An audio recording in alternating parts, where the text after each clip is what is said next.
자, 시장을 이겨라. 오늘도 시장을 이기는 전략 세워보도록 하겠습니다. NH투자증권 조현주 연구원 나오셨습니다. 어서 오세요. 안녕하세요. 네, 안녕하세요.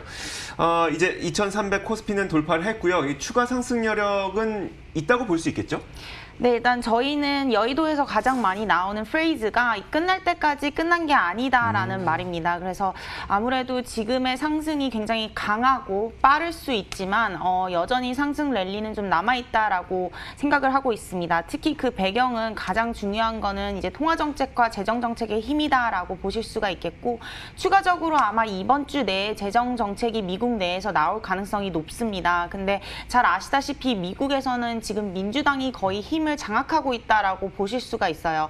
트럼프 같은 경우는 레임덕으로 인해서 힘이 많이 낮아진 상황이고 공화당도 지금 상하원이 모두 지지율이 낮은 상태이기 때문에 민주당이 굉장히 파워가 우세하다라고 볼 수 있는데 민주당은 다행히도 경기 부양책을 계속 쓰자고 주장하고 있는 부분들이기 때문에 저희는 재정정책이 시장이 예상하는 것보다 또는 그에 기대하는 부합치만큼 나올 수 있다라고 전망을 하고 있기 때문에 이는 또다시 시장을 한 번 더 움직이게 할 수 있는 강세 요인이다라고 보고 있습니다. 요즘에 저는 느낌상 분명 숫자는 우리가 흔히 볼 수 있었던 숫자는 아닌데 뭔가 부담은 좀 덜 느껴지는 상태거든요. 고점 부담은 별로 없을까요?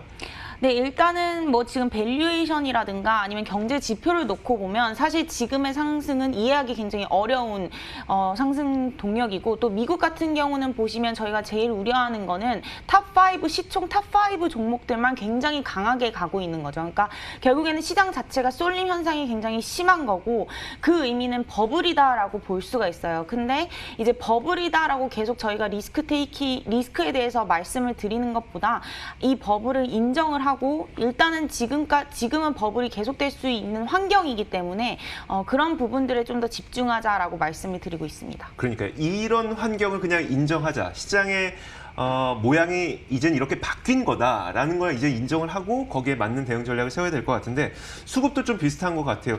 옛날에 외국인 매도 나오는데 시장 올라갈 수 있겠어라고 생각했지만 요즘에는 개인의 매수만으로도 시장이 이렇게 올라가기 때문에 혹시 지금 개인의 매수가 나오고 있고 외국인이 매도로 나타나고 있는 것 좀 어떻게 봐야 될까요?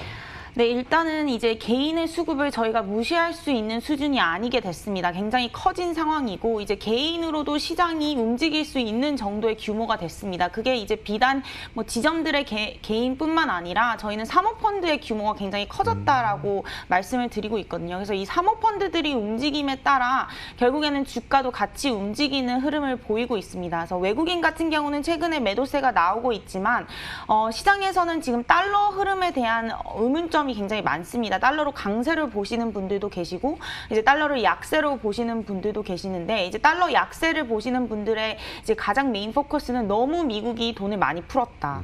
결국에는 돈이 너무 많이 넘쳐나기 때문에 달러는 약세로 갈 수밖에 없다라는 거고 이제 돈을 아무리 미국이 풀어도 결국에는 기축통화국이기 때문에 안전자산인 달러는 계속 경기가 안 좋으면 안 좋을수록 강세를 보일 수밖에 없다. 이러한 두 가지 부류가 있다라고 보시면 될 것 같습니다. 그래서 지금은 매도세가 나오는 게 약간은 이제 어떻게 보면은 달러 강세로 기울어서 좀 매도세로 왔다라고 보실 수가 있는데 저희는 약간의 박스권 흐름을 예상을 하고 있기 때문에 달러화로 인한 외국인의 매도세는 그렇게 강하지는 않을 거다라고 생각을 하고 있고요. 결국에는 IT랑 성장주 중심의 한국 주식시장이 계속 갈 수 있는 그림은 외국인들이 IT에 대한 그런 선호도가 높아질수록 한국도 계속 갈 수 있다라고 생각을 하고 있기 때문에 외국인들의 매도세가 그렇게 크지는 않을 수 있다라고 보고 있습니다. 알겠습니다.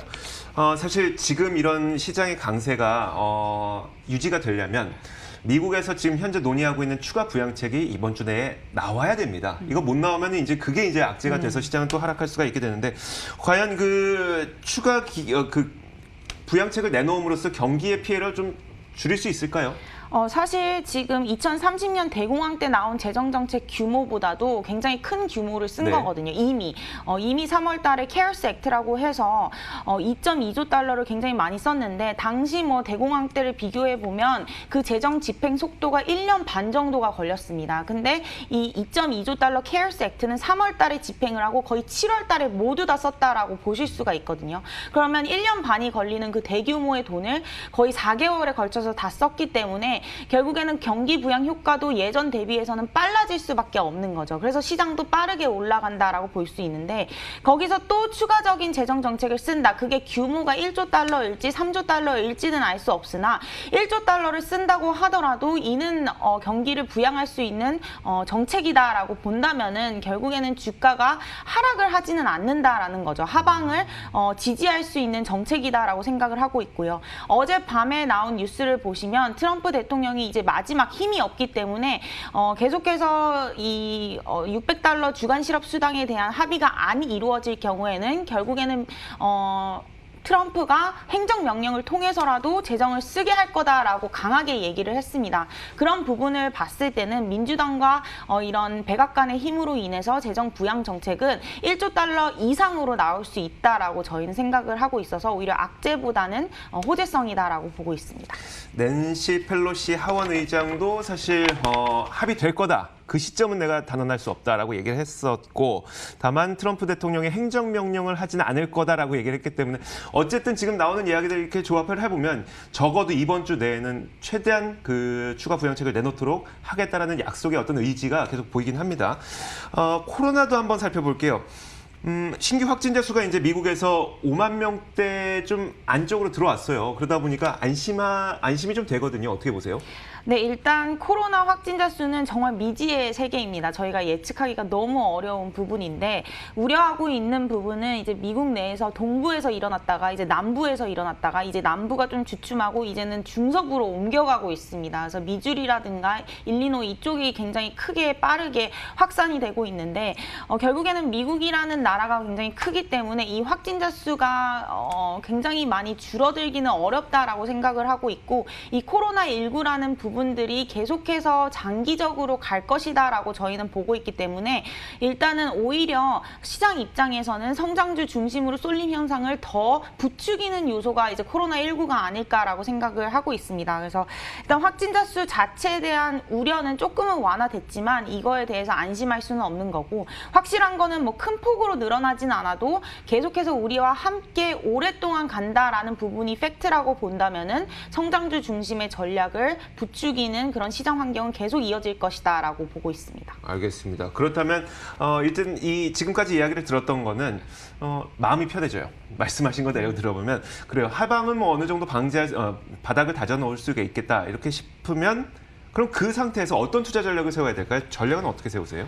네, 아무래도 지금 워낙에 쏠림 현상이 심하고 가치주와 성장주의 그 양극화가 너무 심해서 이제는 가치주로 약간의 순환매가 나오지 않을까라는 기대감이 있는 것 같습니다. 시장도 좋고 하단을 지지한다면은 지금 싼 가치주로 옮겨가자 이렇게 포트폴리오를 좀 움직이고자 하는 분들이 계신데 저희는 그게 그렇게 오래 갈 것 같지도 않고요. 또 플러스 거기에다가 수급이 그쪽으로 몰리기에도 경제 지표나 펀더멘털이 너무 약하다라고 생각을 하고 있어서 일단은 코로나19 장기화에 따른 저희 성장주 전략 계속해서 추천을 드립니다. 그래서 LG화학이나 뭐 삼성 SDI 같은 경우는 이미 많이 올라서 굉장히 부담스러울 수 있는데 돌이켜 생각해 보면 결국 큰 그림 에서는 저희는 이제 시작이라고 생각을 하고 있거든요. 지금 계속 가야 하는 길은 결국은 2차 전지밖에 없다라고 생각을 하고 새로운 삼성전자, 새로운 현대차가 될 수도 있다라고 생각을 하고 있어서 저희는 긍정적으로 좀 보고 있고요. 그 외에는 이제 앞으로의 신성장주, 특히 신재생 에너지 관련주들은